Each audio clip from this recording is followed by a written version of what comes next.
इंद्र से वर प्राप्त करके रघुनंदन राम महर्षि अगस्त्य के आश्रम में पहुंचे।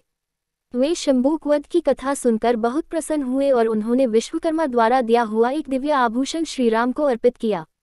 वह आभूषण सूर्य के समान दीप्तिमान, दिव्य, विचित्र तथा अद्भुत था। उसे देखकर श्री राम ने महर्षि अगस्त्य से पूछा, मुनिव, विश्वकर्मा का यह अद्भुत आभूषण आपके पास कहाँ से आया? जब यह आभूषण इतना विचित्र है तो इसकी कथा भी विचित्र ही होगी। ये जानने का मेरे मन में कौतूहल हो रहा है। श्री राम की जिज्ञासा और कौतूहल को शांत करने के लिए महर्षि ने कहा, प्राचीन काल में एक बहुत विस्तृत वन था जो चारों ओर 100 योजन तक फैला हुआ था, परंतु उस वन में कोई प्राणी पशु पक्षी तक भी नहीं रहता था।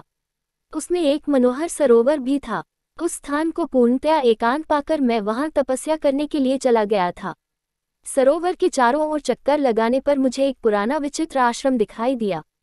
उसमें एक भी तपस्वी नहीं था। मैंने रात्रि वहीं विश्राम किया।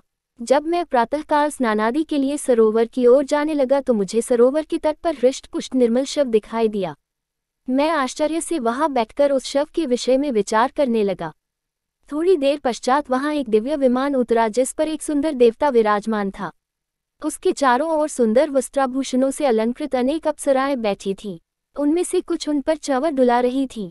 फिर वह देवता सहसा विमान से उतरकर उस शव के पास आया और उसने मेरे देखते ही देखते उस शव को खाकर फिर सरोवर में जाकर हाथ मुंह धोने लगा।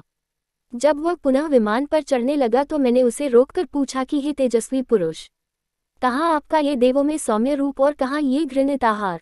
मैं इसका रहस्य जानना चाहता हूँ। मेरे विचार से आपको ये घृणित कार्य नहीं करना चाहिए था।